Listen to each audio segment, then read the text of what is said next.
Hello student, कैसे हैं आप सब। तो स्वागत है आप सबका फिर से हमारे यूट्यूब चैनल हिंदी क्लासेस में। तो आप लोग वीडियो में शुरू से लेकर अंत तक बने रखिए। और हमारे इस चैनल पर क्लास 11th और 12th सभी सब्जेक्ट का वीडियो धीरे धीरे अपलोड हो रहा है, ठीक है। तो आप लोग वीडियो को देखते चलिएगा, ठीक है। आप लोग इधर उधर भटकिएगा नहीं। हमारे चैनल पर अगर पहली बार जुड़ रहे हैं तो चैनल को सब्सक्राइब कर लीजिएगा। ये क्लास 11th का रहने वाला है और ये इंग्लिश कोर का रहने वाला है, ठीक है। और टाइम इसमें आपको दिया जाएगा एग्ज़ाम के लिए 1 आवर और टोटल मार्क्स 20 रहने वाला है। तो चलिए देखते हैं, कुछ इंस्ट्रक्शन दिया है, आप चाहे तो पढ़ सकते हैं स्क्रीनशॉट लेके। वगैरह हम अभी क्वेश्चन की ओर चलते हैं, ठीक है, क्योंकि हमें और भी वीडियो बना रहा होता है। क्या बोले, सेक्शन ए में टोटल 6 क्वेश्चन रहेंगे, जो कि ईच क्वेश्चन आपको 1 मार्क्स मिलेगा। तो टोटल 6 क्वेश्चन रहेंगे, तो 6 मार्क्स का ये रहने वाला है। तो क्या बोल रहा है, what is the theme of poem, what is the theme of the poem childhood. Childhood poem का थीम क्या है। तो क्या है, लॉस ऑफ पेरेंट्स, या फिर होता है लैक ऑफ पेरेंटल लव्स, या फिर लॉस ऑफ चाइल्डहुड, या नॉन ऑफ दिस। तो इसका जो हो जाएगा option number C, loss of childhood. Loss of childhood is correct answer, ठीक है। फिर क्या हो रहा है, why did Norbu want to do kora in the chapter silk road. तो वीडियो बहुत लॉन्ग हो जाएगा, इसीलिए हम लोग क्या करेंगे, सिर्फ क्वेश्चन पढ़ेंगे और देन उसका आंसर खोजेंगे, ठीक है, तुरंत। तो क्या बोल रहा है, why did the Norbu want to do kora in the chapter silk route. तो because he want peace, wanted peace, कि वो क्या चाहते थे, शांति। फिर क्या बोल रहा है, व्हाट डिड द प्रोटेगोनिस्टिक, ठीक है, notice in front of nomads tents in the chapter silk routes. तो इसका ऑप्शन हो जाएगा क्या, रॉ मटेरियल। क्या हो जाएगा, रॉ मटेरियल। क्या हो रहा है, which of the following is not used in note making. Note making में क्या यूज़ नहीं होता, सैम्बल, लॉन्ग सेंटेंसेस, या एब्रीविएशन, या मेन पॉइंट्स, क्या यूज़ नहीं होता है। तो ठीक है, तो इसका ऑप्शन नंबर डी का आपका डी हो जाएगा, मेन नहीं यूज़ होता है बोल रहा है ना आपका। तो लॉन्ग सेंटेंसेस यूज़ नहीं होता है नोट मेकिंग में, ठीक है। Option number D is correct, B sorry. In note making dash is omitted, key point, symbol, abbreviation, articles and prepositions. तो इसका जो हो जाएगा 5 नंबर का हो जाएगा डी, आर्टिकल्स एंड प्रीपोजिशंस।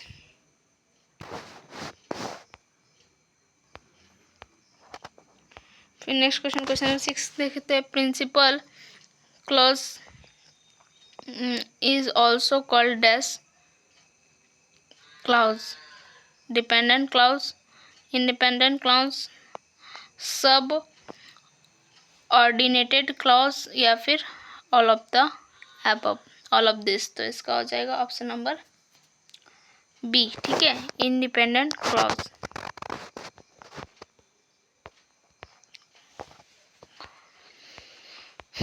अब शॉर्ट आंसर टाइप क्वेश्चन है कुछ, जिसमें क्या एक पैसेज दिया है, read the passage, give passage and answer the question that following, जो कि दिया हुआ उसका आंसर देना। Stephen and Joseph Montgolfier were paper manufacturers in France, but they had been interested in flying for many years. One night in 1782, Joseph noticed something that gave him an idea. He was sitting in front of fire when he saw some pieces of scratched paper floating in the chimney, ठीक है। Look at that, he said to Stephen, क्या कहते हैं, the force that is lifting that paper might to use to lift a light object too. Soon afterwards, the क्या है, Montgolfier brother started experimenting और क्या क्या विद द आइडिया।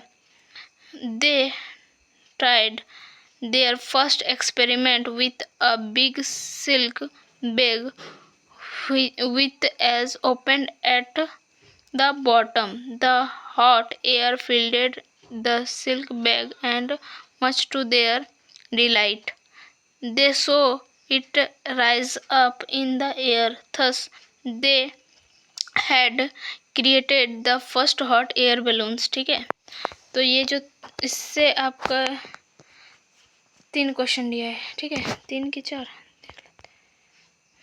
3 टोटल 3। ये passage को पढ़ के हमको आंसर देना है। तो क्या बोल रहा है आपका, देखिए क्वेश्चन को पहले पढ़ लेते हैं, देन उसके बाद हम लोग आंसर देखते हैं। What work did the Montgolfier brother do. फिर क्या, what idea came into their mind looking at the scorched paper. फिर क्या हो रहा है, what did they started their first experiment with.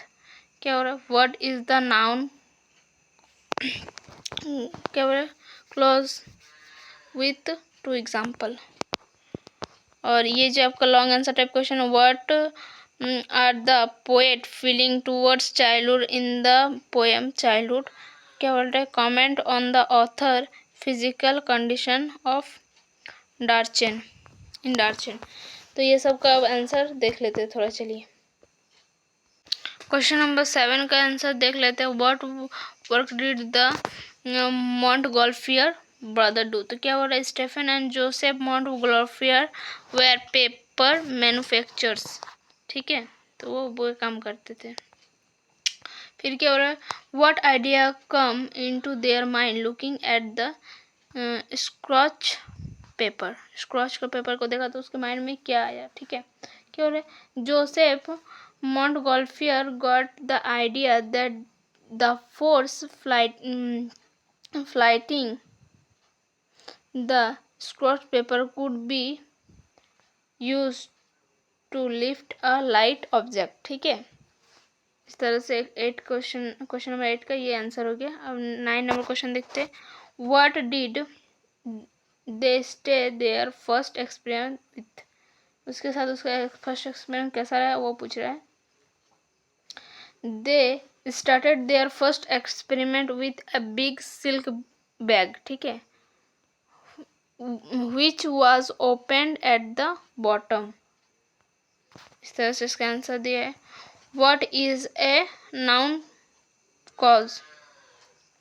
Give two example. A noun clause is a dependent cause that function as a noun is a substances। example जैसे कि I know what you did। the noun cause क्या है, what you did। क्या is the direct object to the verb know, जिसमें से verb know है और ये direct object है। ठीक है, फिर दूसरा example, that he was late was obvious। the noun cause क्या है, that he was late। फिर the object is verb क्या है, object, verb is was। इस तरह से इसका एग्जाम्पल के साथ दिया हुआ है। क्या हो रहा है, what are the poet feeling towards childhood in the poem childhood. जो चाइल्डहुड पोएम जो था उसमें पोएट कैसा फील कर रहा था। ठीक है, तो वही पूछ रहा है। The poet feel a sense of loss and longing for his lost childhood and wonders when and there it want. तो ये थोड़ा लॉन्ग टाइप क्वेश्चन है। आप लोग अगर हो सके ना तो इसका क्वेश्चन आंसर थोड़ा लंबा लिख लीजिएगा, क्योंकि हम लोग को टाइप करने में बहुत टाइम जाता है, इसीलिए हम लोग छोटा छोटा और मेन इंपॉर्टेंट पॉइंट्स लिखते हैं। ठीक है, लेकिन मैं आप लोगों को सजेस्ट करना चाहूँगी कि आप लोग अगर बड़ा करके लिख सकते हैं तो ज़रूर लिखिए। फिर क्या हो रहा है, comment on the author physical condition in Darchen. क्या बोल रहा है, the author physical condition in Darchen is not described in the provided passage. इसमें हमें उसके बारे में दिया ही नहीं है, डायरेक्ट लिख दिया है। ठीक है, तो बस आज के लिए इतना ही, फिर मिलते हैं नेक्स्ट वीडियो में। तब तक के बाय, टेक केयर, जय हिंद, वंदे मातरम।